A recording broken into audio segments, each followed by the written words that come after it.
Olá Booktubers, bem-vindos de novo ao canal. Hoje trago-vos um vídeo de opinião sobre a obra A Casa de Papel, do escritor e jornalista argentino Carlos Maria Domínguez. Este é um livro pequenino que se lê em 24 horas, portanto eu vou incluí-lo também no desafio da Silvéria, da tag 24 horas e um livro. Quando eu li a sinopse desta obra, eu fiquei com a ideia que iria ser uma história muito feliz sobre alguém apaixonado pelos livros, alguém com hábitos de consumo de obras literárias muito grande, que tem uma vasta biblioteca, mas tudo assim um bocadinho para o positivo. Até que li a obra. E de facto a história não é assim tão feliz quanto isso. Este romance começa com o relato de um falecimento. O falecimento de uma professora universitária chamada Bluma Lennon. Ela tem 45 anos e morre quando ia na rua a ler um livro de poesia de Emily Dickinson e é atropelada. Depois disso, o nosso narrador, que é colega da falecida Bluma, também ele professor universitário na área das literaturas, ele fica encarregue de algumas das funções que esta docente tinha na faculdade onde davam aulas. Ele fica encarregue de um departamento específico, que antes era responsabilidade de Bluma. Certo dia, o nosso narrador recebe um pacote, uma encomenda, que tinha como destinatário a Bluma. Quando ele abre a embalagem, o pacote, ele percebe-se que tem lá um livro dentro. Não tem remetente, não tem uma carta a explicar quem enviou ou porque é que enviou aquele livro, e ele fica muito intrigado com aquela situação, apesar da colega receber frequentemente livros de escritores jovens, muitas das vezes, que queriam que ela publicitasse ou que escrevesse artigos sobre as suas obras, aquele livro era diferente. Aquele livro era um livro, nem é dizer que era usado, não era só isso, era um livro que vinha cheio de marcas de cimento, vinha com partículas de cimento à volta e largava muito pó. E vinha acompanhado de uma dedicatória escrita pela própria Bluma a um tal de Carlos. Portanto, dava a entender que aquele livro tinha sido um presente de Bluma para alguém chamado Carlos. O nosso narrador decide investigar o caso, fica muito curioso e vai tentar perceber quem era Carlos. Uma particularidade, o livro que foi recepcionado pelo nosso narrador chama-se The Shadow Line, em português A Linha da Sombra, de Joseph Conrad. Bem, o nosso narrador sabe que a colega frequentou conferências de leitores sobre literatura, porque era o trabalho dela, e frequentou conferências dessas num passado recente, e ele decide ir pedir as listas de participantes para ver se encontrava lá algum Carlos. E de facto encontrou. Nessas listas, encontrou um Carlos Brouwer. Então ele põe pernas ao caminho, por assim dizer, para ir encontrar esse Carlos, para lhe devolver o livro e explicar o que aconteceu a Bluma. Ele consegue encontrar um vendedor de livros em segunda mão, também ele colecionador de livros, que conheceu Carlos, mas que não tem muito a adiantar, não sabe onde é que ele está agora, mas pode-lhe dar um contacto de um amigo de Carlos. Esse amigo de Carlos chama-se Delgado. O nosso narrador vai ter com o Delgado, detentor de uma obra vastíssima, que lhe fala de Carlos Brouwer, seu amigo.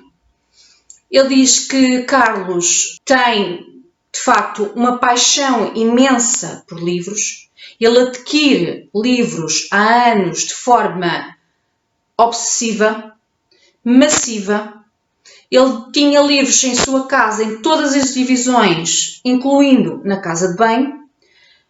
Os livros não estavam organizados, os livros não estavam identificados, catalogados, era tudo na base do caos. Ele disse ao nosso narrador que Carlos Brouwer se havia reformado bastante cedo, ele tinha herdado bastante bom dinheiro também, Então isso permitiu-lhe reformar-se e viver uma boa vida. O problema foi que ele investiu esse dinheiro na aquisição compulsiva de livros. Ele ia a leilões de livros e adquiria tudo o que queria pelo valor que fosse. O valor que fosse licitado era aquilo que ele pagava, não havia problemas. Isso fez com que ele se isolasse muito, ele perdeu amigos, porque os seus amigos por vezes queriam comprar os livros e não conseguiam, porque não conseguiam chegar aos valores que Carlos estava disposto a pagar. A Carlos chegou-se a divorciar. Após o divórcio, perdeu a casa onde vivia por exigências da ex-mulher. Ele perdeu o carro. Aliás, ele não perdeu o carro, ele vendeu o carro que tinha porque queria espaço na garagem para acumular mais livros. Portanto, isto era tudo assim um pouco doentio. Delgado descreve o próprio amigo como alguém fora da realidade. A certa altura, Carlos Brau foi perdendo o contacto com a realidade. Ele era um colecionador de livros incurável e descontrolado. Delgado reporta que ouviu dizer que Carlos, a certa altura, tratava os livros como se fossem seres humanos. O contacto dele não era com seres humanos mesmo, era com livros e ele agia como se os livros fossem humanos. O nosso narrador conta finalmente a este amigo o porquê da sua visita e o porquê de querer saber do paradeiro do Carlos Brauer. Ele conta-lhe que recebeu um livro endereçado a uma colega sua que entretanto tinha falecido. Esse livro teria sido enviado por Carlos e ele gostaria muito de devolver e de contar o que aconteceu à sua colega. Delgado diz-lhe que efetivamente Carlos Brauer lhe havia contado que tinha conhecido uma senhora professora universitária, também ela a grande amante de livros e colecionadora, tinha gostado muito dela e que ela era pessoa para morrer atropelada por ir a ler um livro. Portanto, Carlos Brauer conseguiu, de uma forma algo sinistra, muito estranha mesmo, prever, antecipar a morte daquela pessoa que tinha acabado de conhecer. Portanto, esta história é toda assim um pouco estranha. Delgado acaba por dizer que com o tempo acabou por perder o contacto com o amigo, mas que ouviu dizer que depois de perder a sua casa, que Carlos se mudou para uma outra terra e que mandou construir uma casa própria. Essa casa tem a particularidade de ter sido construída com livros, cimento e livros. Em vez de tijolo, Carlos utilizou a sua coleção, a sua vastíssima coleção de livros para construir a própria casa. Tinha uma estrutura em madeira e depois era cimento com livro, em cima de cimento, em cima de livro. O nosso narrador não poderia estar mais intrigado. Ele tinha necessidade de voltar à universidade, retomar a sua rotina, retomar as suas aulas, as suas responsabilidades, mas ele não podia abandonar aquele desejo de conhecer Carlos e de encontrar essa casa. Eu não vou alongar muito mais nesta história, porque para quem quiser ler, e eu recomendo a leitura de A Casa de Papel, não quero introduzir aqui spoilers e cortar a vontade de lerem esta obra, portanto não vou dizer exatamente o que é que acontece no fim, apenas acrescento que o nosso narrador conseguiu encontrar a tal casa, conseguiu falar com pescadores e em particular com o filho de um pescador que eram ali vizinhos e que se tinham apercebido e tinham acompanhado a construção da Casa de Papel e que lhes fez um relato daquilo que tinham testemunhado ao longo dos tempos. Bom, esta é uma história muito singular, única quanto a mim e muito interessante, que fala da paixão desmedida pelos livros e pela aquisição do livro-objeto.